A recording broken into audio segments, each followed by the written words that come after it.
Hello, everybody. This is Dr. Keith, and welcome to another episode of the Wakeup Call. In our studio today, we are so blessed to have with me my little brother, Brian Mikolic, who I have been blessed to have in my life since he was 13 years old. His family began seeing me, and his mother, Sue, came to see me, and as a result brought her two sons, Matthew and Brian, to see me, and they became fast and furious little brothers of mine and have been a part of my life ever since. Brian, welcome to the Wake Up Call, and thank you for being a part of the experience with us today. Thank you, sir. It's good to be here. It's great to have you.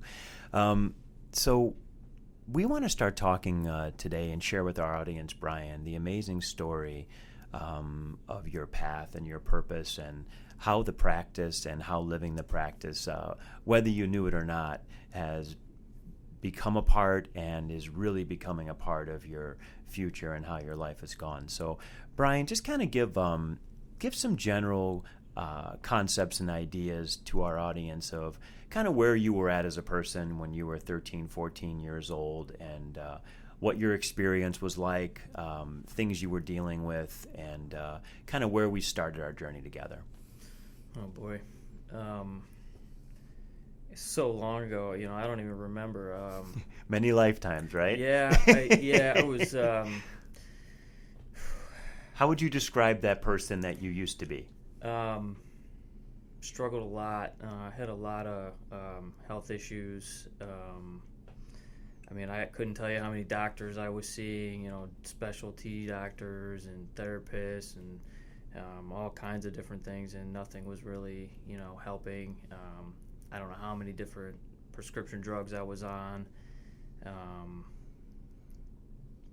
Just a lot of bad stuff, and I don't know exactly. It was a long time ago. I don't know exactly what was actually wrong with me. I just knew that I was in bad shape. Okay, and just so you guys know, Brian, how old are you now?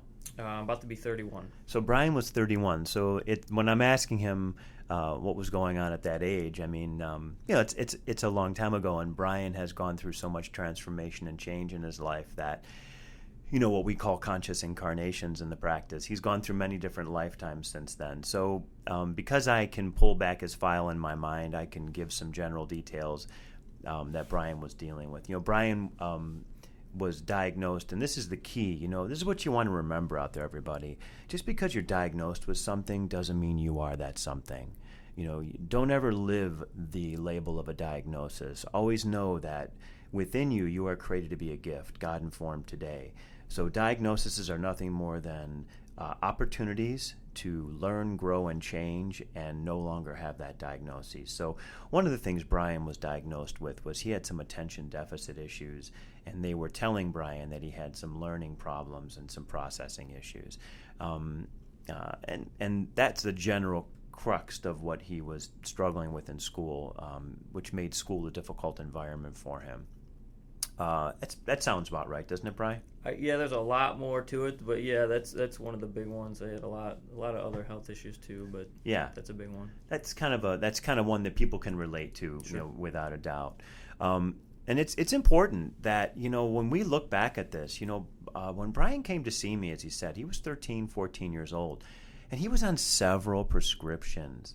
And when we start to think about how many prescription drugs young people are on at that kind of an age, and especially back then, Brian, the drugs that you were taking, there was really no firm evidence of the side effects that those drugs could cause in younger people, right? Sure. Yeah. So it's important that we think about our young people, and before we begin putting them on chemicals, we really need to dig into their general health, their well-being, who they are, what's going on, because we really don't fully know the effect of some of these drugs on young people. But for a child to be on multiple prescriptions at 13 years old, it shows a parent is doing the best they can to get the child the help that they believe the child needs. At the same time, we always want to be conscious of that. So Brian and I began working at that age, and working him through some of those issues in his life. He progressed. He definitely started to get better. Brian, do you have any memory, and I don't, and if we don't, it's fine, how long did it take us before you started getting off some of those medications that you were taking for those types of things? Do you remember? Not very long. Yeah. I don't think it was maybe less than a year, maybe Yeah. a year or something like that. I'm not sure. And again, this is all just recollection. And the beautiful thing about the practice is we value our past, but we don't make a point of holding on to it. Sure. So it's literally difficult for him to remember because he's in the practice, Right. which is just freaking awesome. Yeah. So where did you see your path start to take you? And it's important to be honest with the audience because you bring a unique perspective. You were willing to come and see me and have the visits with me. And this was even before the practice was even created. I mean, Brian's been seeing me since he was 13 years old. So, the practice didn't come through me and get written until 2010. So there were a number of years that you were coming to see me before there was even any of the things that we have today, right? Right. Interesting. So tell me, what was your general experience coming into that world of like holistic medicine and nutrition and like what was your perception of that whole experience? And be honest, like when you first started getting exposed to a different way of getting better and healing. I was at the point where I didn't care what the healthcare was. I just wanted something to work. And I didn't care what it was at that point. I was seeing so many different people. I mean, at least an appointment once a week to a doctor or a specialist, and nothing was working. I was just miserable. So when I come to see you, I didn't care, and you were the only thing that worked, your practice and, the things that you do made a big difference. Now, I don't have a clue what you do, but all I know is what you're doing works. And if you do what you tell us to do, it works. But we have to do our part. It's not all just you. We have to do our part. And that's and again, we're talking about. I think sometimes parents underestimate the power and purpose of a young person. That when they get to a point of really desperation, where they're really ready to do whatever they need to do, and you give them the opportunities, remember that your children are in many ways much older than their age, that they have an intuition, they have a knowing, and many times when you put the right opportunities in front of them, they're ready for change, and when something just works, they're willing to do it. And that's what's amazing about kids even more than adults. Sometimes adults have so many built-in programs and so many built-in constructs and beliefs that even though something works, the beauty is that it works. The problem is that in working, it puts them in conflict with too many things that they believe can't change. Where the beauty of working with a child or a young adult, like Brian at that time, was he didn't have a lot of crap in the way. When something worked, he was like, I don't care what it is, it works, I'm going to do it. And with all he was able to, he did that. So I worked with Brian on a regular basis all the way through junior high and high school. And Brian graduated high school, and which was awesome. and wasn't on medications and wasn't on anything. He Right. literally did it in his own awareness, which is, you have to understand, some of these people are coming from tough places where what we consider to be, something that's expected. They're struggling and they're working hard. And so, at that time when Brian graduated, it was a really big freaking deal. And we were all really super proud of him. And it wasn't like he just got by. Like, he really did well and got through school and did amazing. So where did your path go after high school, Brian? What did you start to think about after that? I started working full time and had a bunch of different jobs. Still kind of I was doing a lot better, but still struggling a bit. More or less surviving life and not really living life. What do you mean by that, Brian? That's a great statement that we talk about, but can you explain it from your point of view? What does it mean to survive life? What does that feel like? What kinds of things do you experience when you're surviving life? You're almost living on just muscle memory. I mean, you're just kind of getting by day, barely, getting up in the morning and going to work, and you're just like a zombie through the day. You're just getting by. Does that type of way of living, did you notice, did it tend to create like more anxiety, more stressful feelings inside of you just in general? Yeah. Oh yeah. Okay. Yeah. Okay. Okay, so kind of take us fast forward where, and again, this is Brian and I have known each other for a long time. So he continues to come in, and let's kind of get the audience up to speed with. Right. I started asking. The book comes out. You obviously know that. You're introduced to the book, and just kind of tell the audience, because we want to give them the truth of your experience. What was your initial experience regarding reading the book, listening to the book, really getting into the book itself? It's just a great story. I've had access to the book for a long time now, years, and I've actually had a copy of it for years at my house. I really just wasn't ready to read it. It just wasn't my time. I couldn't pick the book up and do it, even though that I knew it could help me, and I didn't allow myself to pick it up and read it. So then about 4 months ago, I went through this really painful breakup, and I knew that there was nothing else that was going to get me through this breakup. I needed to try something different. So I finally just broke down and I read the book and really applied it. I just really dove into it and gave my life to it. And then things started happening. Okay, so this is for the audience, I'm lucky enough to know how this story goes, but Brian, I think it'd be really good to kind of slow the frames of the movie down. Okay. And tell everybody, because literally the level of change and transformation and total shift in Brian's reality was just off the hook amazing. So I want Brian to kind of really slow it down and give you guys almost a play-by-play for at least the first week or two, and really start to show you how the undeniable miracles of this practice happened in his life. We're going to take a quick break, and we'll be right back to hear that amazing experience. Hello, everybody. This is Dr. Keith, and welcome to the Wake-Up Call. I want to always thank you for being a part of the Heart Healthy Homes family. As a part of our family, we treat you like family, and we really enjoy having you a part of that. There are many reasons that we should be looking at whole food nutrition as a part of our holistic health practice. The biggest reason is that our bodies were made to run and heal with food. And it's always challenging for all of us to get those whole foods in us in the quantities we need every day.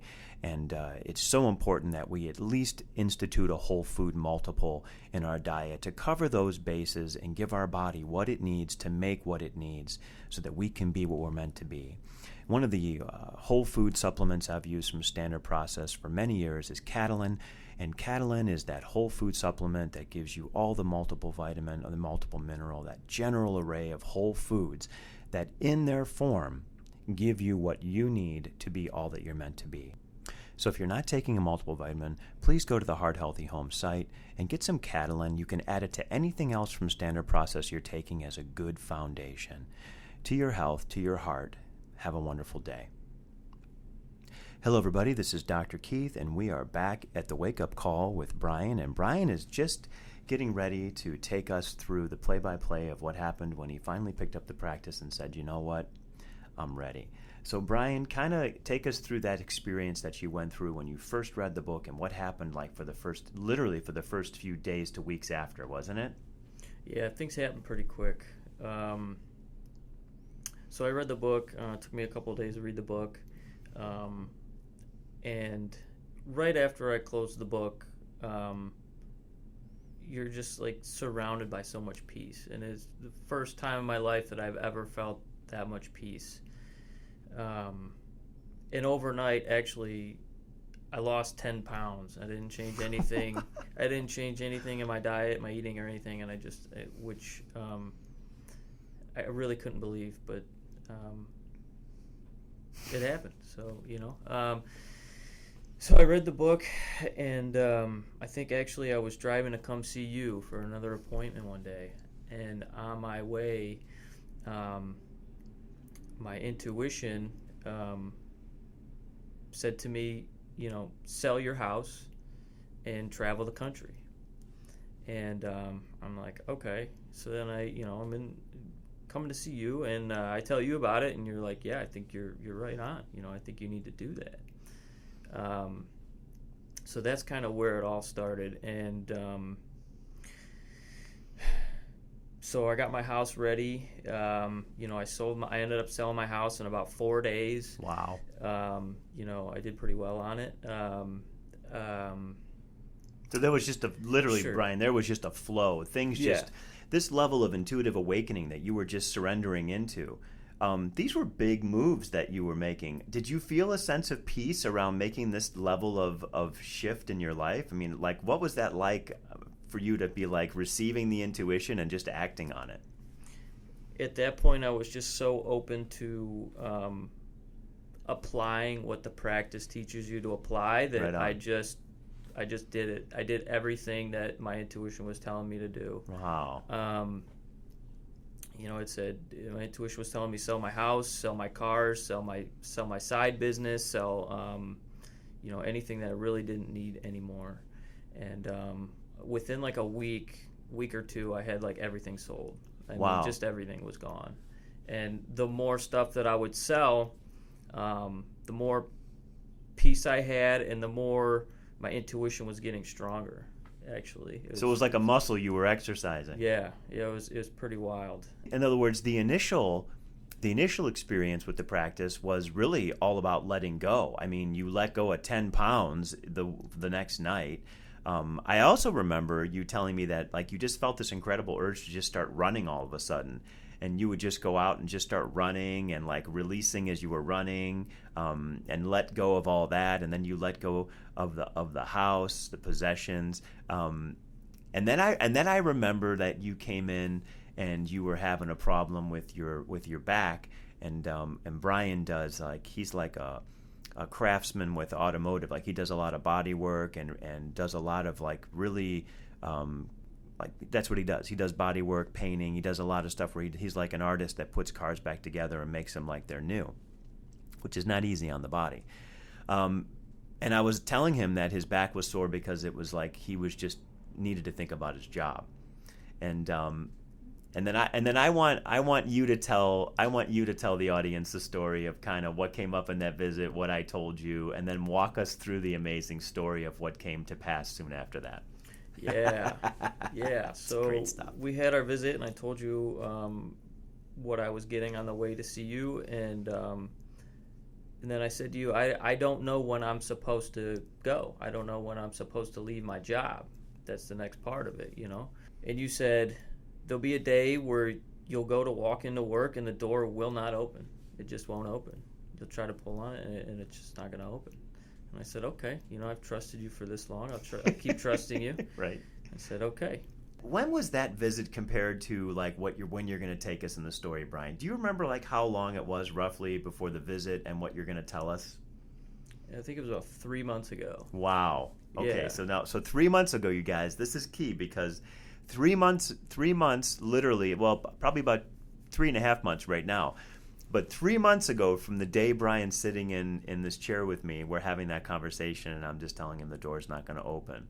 So I'm going to have Brian, like, I'll kind of paraphrase Brian's life. He just continues to be in the practice all the way. I mean, between the time that visit happens and what you say, you're just continuing to live in the practice, right? Right. Intuition's getting stronger. He's getting more tuned in. He's coming to see me, and he's just getting really dialed in. I mean, like the decisions he's making with relationships, the decisions he's making with how he's ending relationships, he's just being like dead on in the practice, totally honest, upfront, open, amazing. And then he's going to tell us what happened on the way to work one day. Yeah, I was driving to work, and as I was getting on the off ramp, I have conversations with God. I talk to him, and he talks back. It's pretty crazy in itself, and it was never like that until I started reading the practice. Now I have this whole new relationship with life and God, and it's amazing and peaceful. But so he says, I said, what do you need me to learn today? What do you want me to do today? And he said, turn left. My shop is to the right. And I said, okay, well, this is interesting. So I turned right to go to work, and about couple miles up the road, he says, the door is not going to open today. So he literally spoke to me and said, the door won't open today. And I said, wow, Keith told me that would happen. And now he's, God is telling me that it won't happen. And it was a big deal for me, because I really struggled with this job. I really didn't, it's tough work. I hate doing it. But I did what I had to do for those years. And, I had some tears. I was like, wow, I don't have to do this anymore. And so I drove to work, and as I'm walking up to the door, I'm just like, this is it. It's actually going to happen. And I grabbed the door, and it wouldn't open. Now, this is crazy, you guys, okay? Because he's not just saying this like, oh, I just tried to pull on and it didn't open. Like, it literally didn't open, right, Brian? Yeah, I pulled on this thing, and it wouldn't open. And this door is always open a lot of the time. Most of the time, it's actually propped open. It's always open. So then I walk in and I clock in, and I'm like, okay, well, this is it. I probably should put my 2 weeks notice in and all that. And I clock in and I go to my toolbox, and as I walk to the back, there's this guy, and he's literally kicking the door trying to open it, and it won't open. And I was like, wow, that is too funny. And then I walked up to them, and they don't really understand what I was saying, but I said, this is my sign that I need to go. Wow. And they didn't really know what I meant by that, but I knew. And shortly after that, yesterday was actually my last day of work. What did that feel like, Brian? What did it feel like to have that lifetime coming to an end? I mean, that had to be full of a lot of different kinds of emotions, right? Yeah, and I'm still going through them. It's like, what's coming up for you, bro, in that moment? I don't even know how to describe it. I just feel so much lighter now, and I don't know what I'm going to do for work next, but I know that I'm going to be guided into that. And I think part of this trip that I'm taking is actually going to open up some doors and open up some new opportunities for me.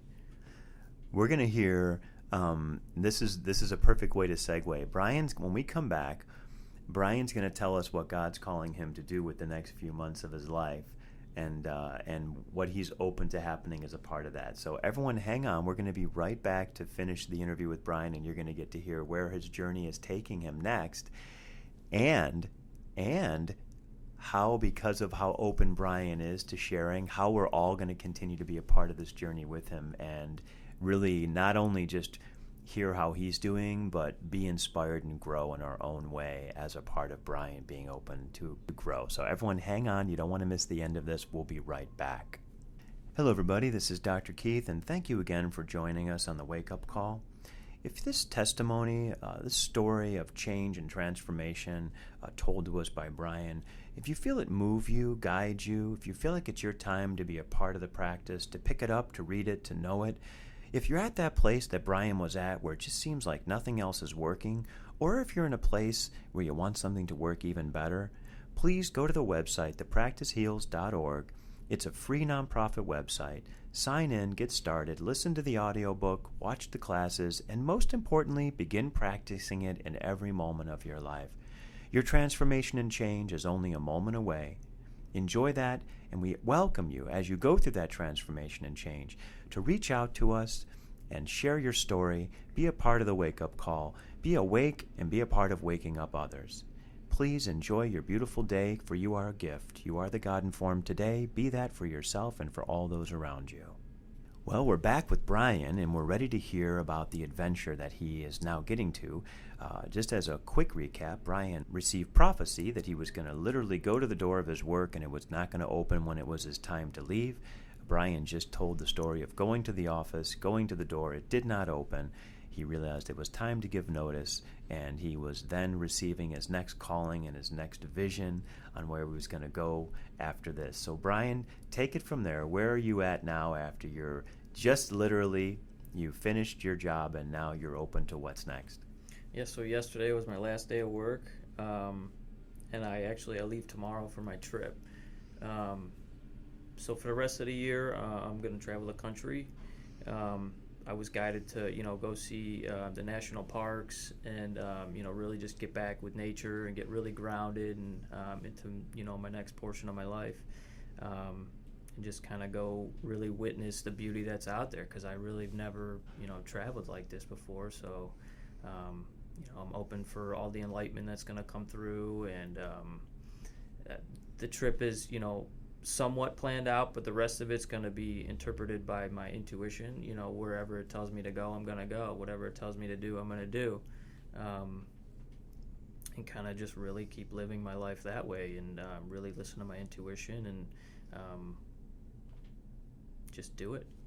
That's amazing. I'm gonna start here in Ohio, and I'm gonna go down to Kentucky, Arkansas, Texas, Colorado, Montana. I'm probably gonna go up through Washington, maybe hit the coast of California, and just really wherever I'm supposed to go, I'm gonna go. And I may pull into some town and I like it there and never come back.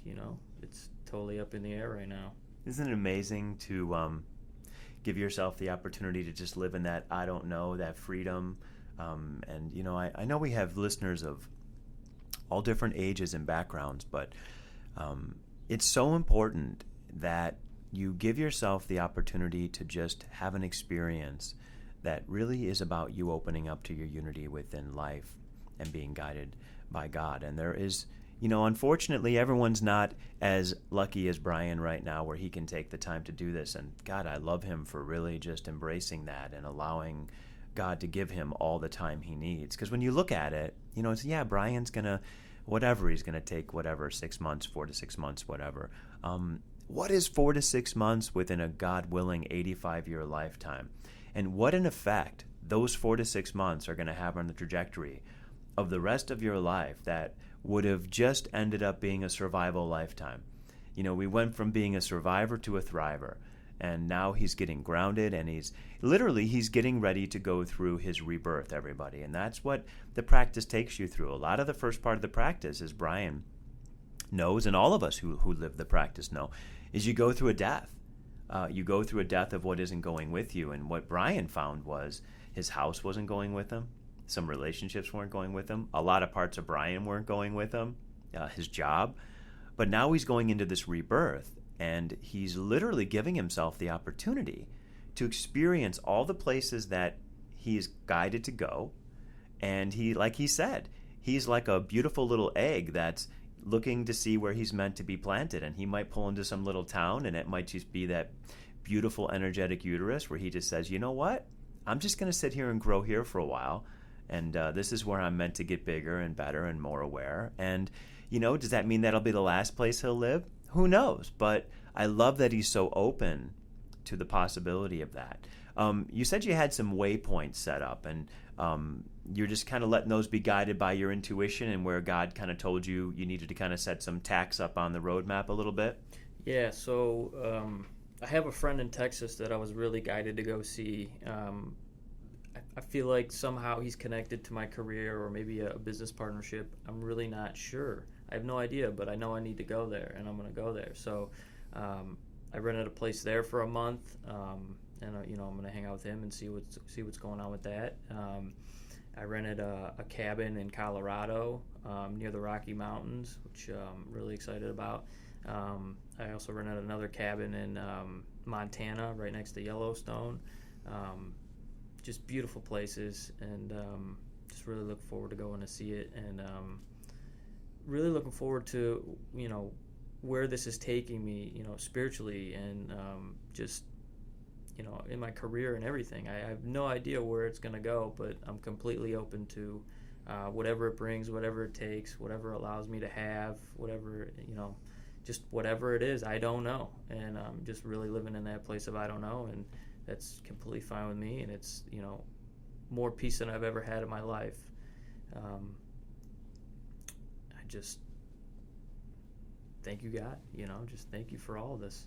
As you're all listening to the Wake-Up Call, you're hearing story after story, the proof of the practice. And the true proof of the practice is that you can stare into the abyss of eternity, that we call life, and you can just look at it and know you have no idea what's going to happen. And at the same time, you don't go through that experience with fear. You don't go through that experience trying to survive it. Like you truly, like Brian, like all of us who live it, we're able to just be in it. And like Brian beautifully said, receive what it's giving us, let go of what it's taking, and realize that it's about the practice of living. So many old constructs of consciousness are based on, possessions, achievement, societal ranking, whatever. And really what life's about is the experience of life itself. And I have to say something that's a little funny, and I don't think Brian will mind, is that when Brian first started to really come into his awakening, we did a lot of visits on his issue he had with big spaces. Do you remember that? How could I forget? Yeah, and he really, it was a big deal for him. Like, he would look at the sky, and he would look at things, and he would just get really freaked out with the size of the universe and the sky and the solar system, and then it would literally cause a level of anxiety in his system. And it was what was small in him resolving into what was big in him. And I love the fact that all the places Brian's going, like he knows he needs to stop in Texas, which is one of the biggest states in the country. He's going to the Rocky Mountains, some of the biggest mountains. He's going to Montana, big sky country. Like he's going to all these really big places finally. And to me, that's nothing more than prophetic evidence that Brian is on his way to some really, really big, beautiful places in his life. And he's done letting anything small in him keep him small. He's not meant to live in a cell. And so much of what was happening to him at his job was he felt like he was going to work, he was walking in that building, he was getting locked in the cell. And the beautiful thing is that Brian felt the same thing when he was going to school every day, and we had to work through that some people are just not meant to learn in a space of containment.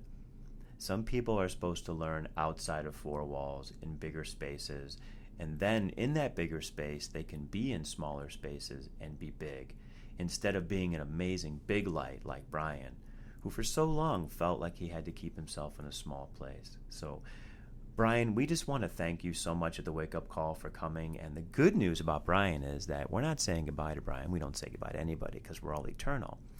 But Brian has completely committed to sharing through social media, emails, posts. And in the future, we're actually going to have Brian be a call-in guest out from the road. And we're actually going to get a chance to hear more stories and more amazing things that are going to happen as a part of Brian's journey. So as you continue to tune into the Wake Up Call, you'll continue to see postings of Brian. And we just are so excited for his journey, because his journey is our journey. And what Brian can discover, we can all learn. So really excited for you, little brother. Really happy for you. And in closing of the show with Brian, I want to share one really special moment that happened between Brian and I. And Brian came in to see me for his last visit, and he was just liberated. Like he was at peace. He was really settling into it. Yeah, there was stuff dying out, but he was like, I'm really on my path. And we embraced and we hugged, and normally we would start our visit where I would have Brian, when he was ready, he would lay down and we would get into a healing. And Brian looked in my eyes and he goes, I want you to lay on the table. And I was like, wow, that's amazing. And I literally laid on the table, and Brian was in such a place of just vulnerability and beauty and trust. And he stood over me, and he let the energy come into him, and he laid his hands on me as he was guided, and he spoke the beautiful, tender words that he was guided, and I received them, and I honored them.